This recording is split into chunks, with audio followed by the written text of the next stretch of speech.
It's in road mode, so if you raise it up, then you can get up to your height of that 13, 14 feet high. That way you can get the animal all the way off the ground. All right, guys, what's up? We are out here at Black Venom Products. They make a whole bunch of stuff. We're here with Robert. What all do you guys make? So we make a lot of different variety of implements for farm equipment. We make a lot of hay equipment, land rollers, grapples, quick attaches, buckets. We do a lot of repairs and a lot of fixes for farm equipment. So this behind us, this is a land roller. Yep, this is a 20-foot land roller. It's a quarter turn, so you get out to the field, turn it a quarter turn, set the wheels down, and away you go. It's 3/4 inch pipe. She weighs 10,000 pounds, and then you can add another 10,000 pounds of water weight to it, and the wheels will pick it up and haul it to the next field. Looks pretty beefy. Well, let's go inside and see what else you guys are working on. Okay. Okay, so we're back in the shop, and this is the welding side, and this is where all the welding takes place. Right now they're building a slaughter trailer. This one's actually going to Twin Falls, Burley area. They got a lot of Holstein cows from the dairies that they need to be taken care of. And this is going to a group over there, Ida Beef. Looks like over here we're repairing a fertilizer conveyor. Somebody hit it with something. Yeah, it looks a little mangled. Do believe it is Valley Ag. How tall is this trailer? This trailer will sit at 13 feet 6 inches. Just under the restriction? Just under the restriction. At the restricted. You might have to let a little air out of the tires. They're building the hitch, the gooseneck hitch for this trailer. We build everything from the ground up on these trailers. Every piece of metal we cut, we bend, and we build these trailers. All the weight hangs from the roof, and so these trailers have to hold 10,000 pounds from the roof. From the roof. It's very stout, that's for sure. And we'll show you what some of the finished products look like. They are pretty awesome. Looks like they're finishing up a 12-foot box scraper here. So you guys make all sorts of stuff. Box scrapers. Yep. Trailers. Yep. Box scrapers, trailers. I saw a bunch of pallet forks and stuff, and Yeah. bale forks and stuff Yeah. out on the trailer out front. So what are all these? So these are all trailers. Okay. So these are all just different parts of it. These are all the cut and bend parts for the trailers. There's the walls, the floors, the fenders, all the cut pieces. Here are more hitch pieces, rear boom pieces, and there are also some farm equipment pieces as well. So this is your big cutting table? Yep, just like anything, we'll bring the full sheets of metal in, different thicknesses. This machine will cut anywhere from 22 gauge all the way up to 2-inch thick. 2-inch. It's very precise. It's a 260 amp plasma torch on there, and it cuts every piece up into little pieces, and then we end up with scrap metal and little skeletons. All right, so we do have video of this running, so we'll put that right here.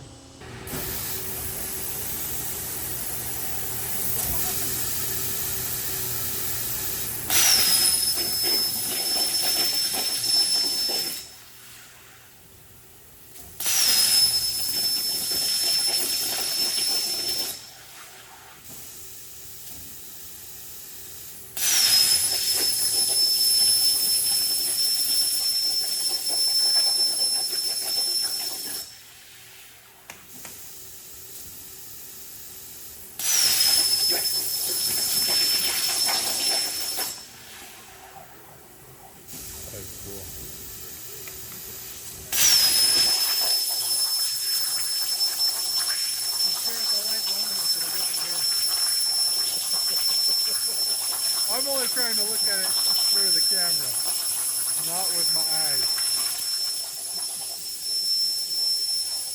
I know when we cut. Just recently we had them cut us some pieces out for our potato planter. Yep. All right, got one piece done. It's okay. I think it looks perfect to me. It might work. Yeah, burn them on. Yeah, it looks good. Looks great. Looks like this is just some of your scrap to see Yeah. what it looks like when it's all cut. Nice, clean cuts on everything. Holy smokes, that's like 1 inch thick. Nice and clean. as close to the edge as you can get. We're not wasting that stuff. It's not cheap. Yeah. So a lot of times once we cut them, then we'll bring them over to the bender. And this is the bender, and it'll put all the metal, all the different creases and bends in them. How many, like how thick can this bend? 1/4 inch, 13 feet. Nice.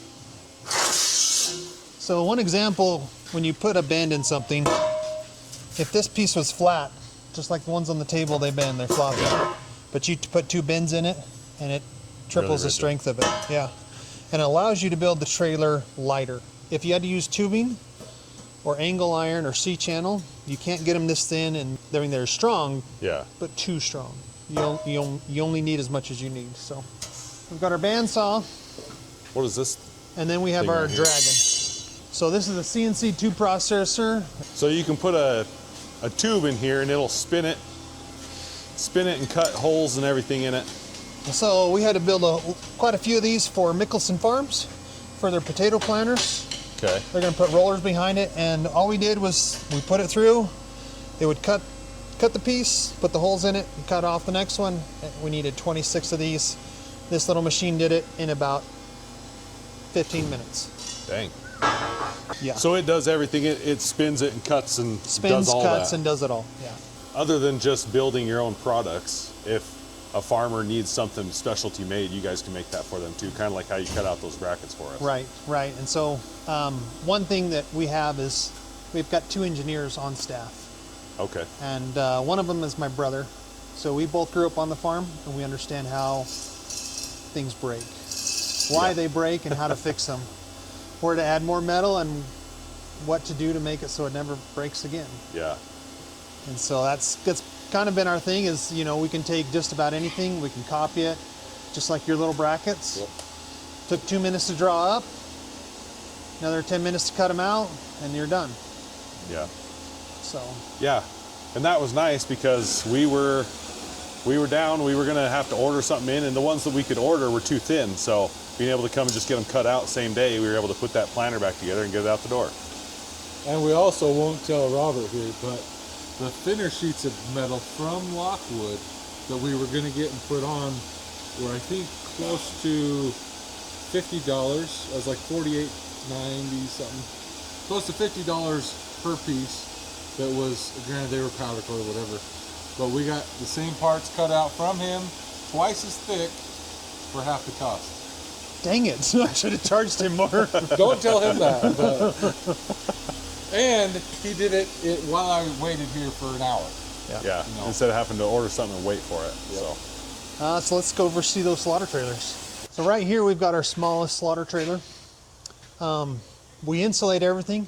The walls look really big and thick and heavy, but once you insulate it, you got to have 4 inches of insulation to keep that cold air in. In this little trailer we have a 100-gallon water tank that we also insulate so it doesn't freeze. Okay. How thick is the insulation on all this in the sides and This stuff? is 4 inches thick. 4 inches. Yeah. Keep everything nice and cold so you don't spoil your meat. That's right. So we run all the wires first, and we put this FRP, fiberglass reinforced panel, in, and that's the walls. And we also put the floor in. It's just diamond plate aluminum. And we put in the lights, and then we also put the rail system in. So when it's over welded, we have to make sure that all the brackets are in place. So all we have to do is drill a hole and bolt it in. Perfect. So this is where you can hang Yep. it and move it around. Hang quarters of beef on that. This red stuff is 2-sided sticky tape. It's real expensive 2-sided sticky tape. But it helps prevent electrolysis. That's from right. Aluminum to metal. Yep. But that's what we stick all the aluminum sheets to. Now is this one right here, this one's a little bit bigger than that one? This is our number 2 trailer.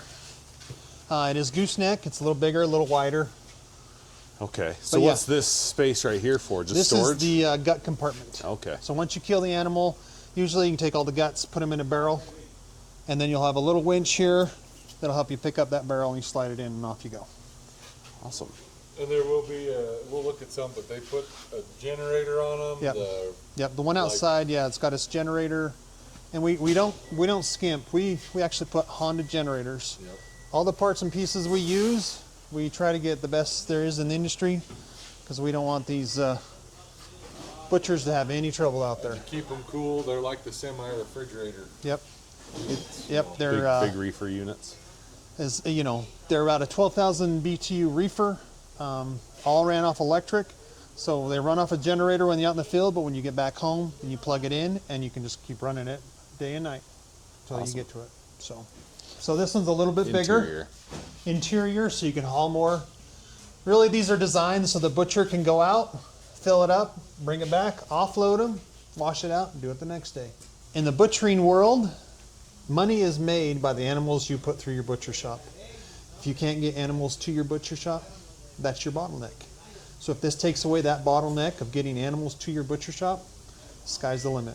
Now, what's the biggest one you make? Biggest one is a 53-footer semi. So with that one, how many animals could you put in it? So that was more of it was a USDA inspected trailer. So that meant that they could kill the animal outside, but before they could open up the cavity, they had to bring it inside the trailer where it was sanitized. Then they could open it up, inspect the animal, inspect the head and all the other parts and pieces, skin it, put it on the rail, and then put it in the refrigerated compartment. So that one had a kill floor, refrigerated compartment, and then in front of that was an actual butcher shop. And that had your meat grinder, your saw, vacuum sealer, some scales, tables, cutting area, sinks. Okay.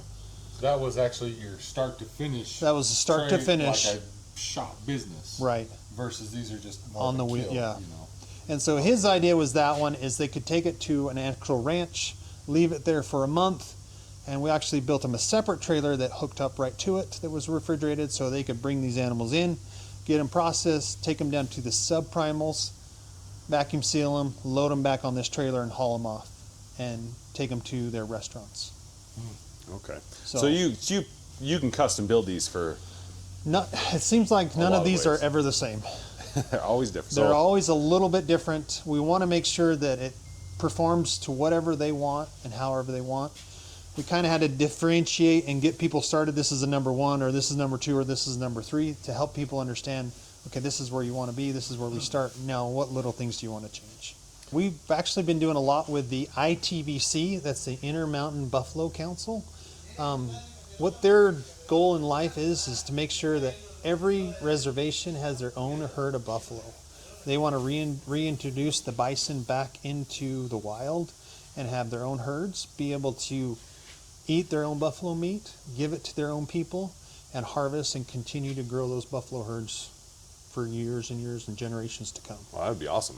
And so they've been going around and taking 10 to 20 buffalo and dropping them off at each nation throughout the United States. And there's about 80 tribes that participate in the Intermountain Buffalo Council. And so I think about half of them have buffalo. So also to help facilitate them harvesting their own buffalo, they love these little trailers to be able to kill the animal and go out and harvest it. And then be able to put it in a refrigerated area so they can process it and then get it back to their people. So if you think about buffaloes a little bit, you can't just run a buffalo through a chute. Oh, no. Take it to a butcher shop, really.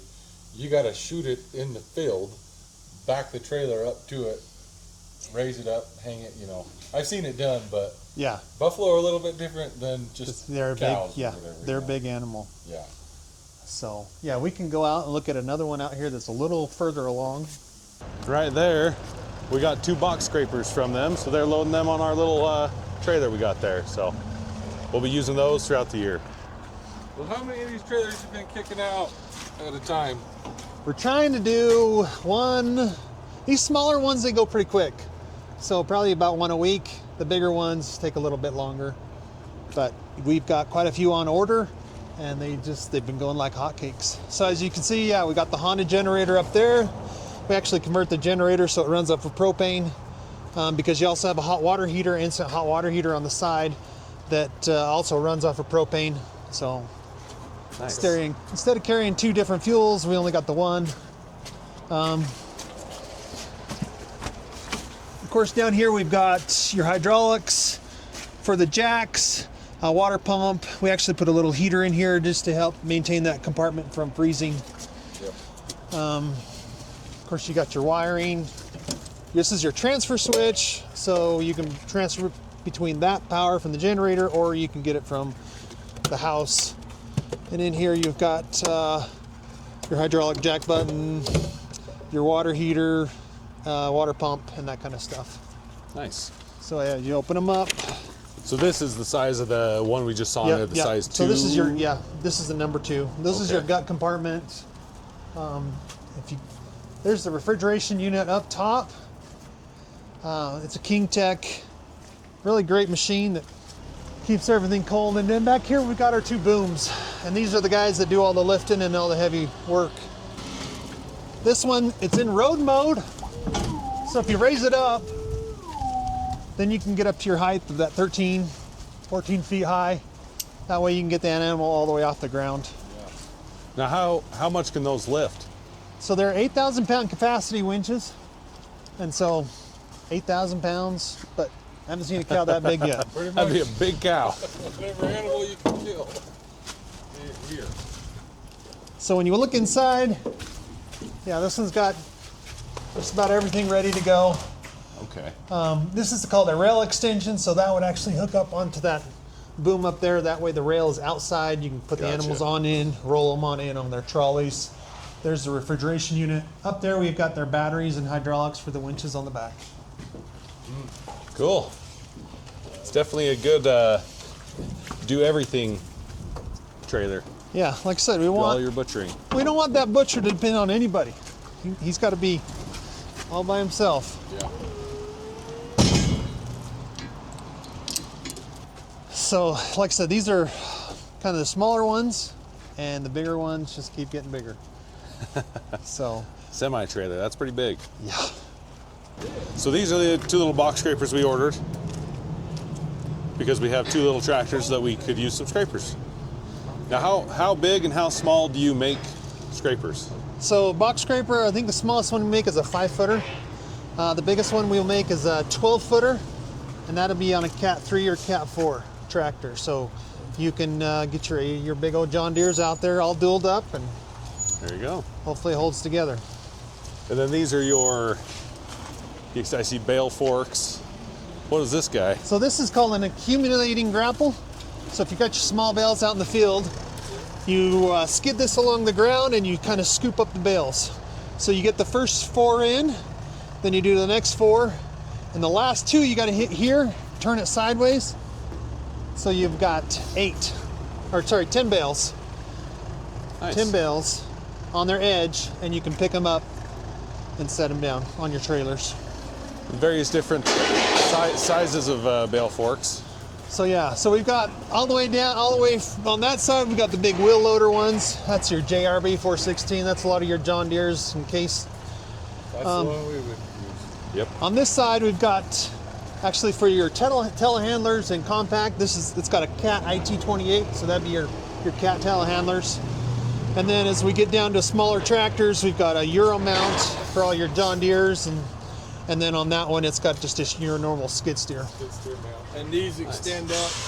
You can take that bar out, it removes. Oh, I see the pin right there. So you can remove these. These are the first 2 prototypes, but we can remove these right here, so that if you're on a skidder, you can take that bar off and you can get in and out with no problem. And then also, like on some of your skid steers, like the John Deere skid steer, they tilt back further, so you can take that bar off so that bar doesn't come through your window. Definitely looks like pretty good quality products here. Well, big thanks to Robert for showing us around Black Venom Products, and we hope you guys keep doing business and getting bigger and growing. And Oh no, thank you. Yeah, we love helping the farmers. I mean, I've grown up on a farm. I farmed quite a few years here in Idaho, and we love helping the farmers. We know that a lot of times their resources are short, and also their knowledge of how to do it. You know, they always say, "What's the difference between a welder and a farmer?" Well, a welder knows he can't farm. So, and a farmer thinks he can weld. So, hey, so we're just right here in Yukon, right off the highway, on the west side. If you guys have any needs, wants, or dreams, bring it on in. We can draw it up, figure out what we need to do to build it, and let's get whatever problem you have. Let's get a solution for it. all right. Well, I hope you guys enjoyed that video. Make sure to go down below, hit that subscribe button, like the video, and comment RMF if you want to join the RMF club. I love you. I'll see you in the next one.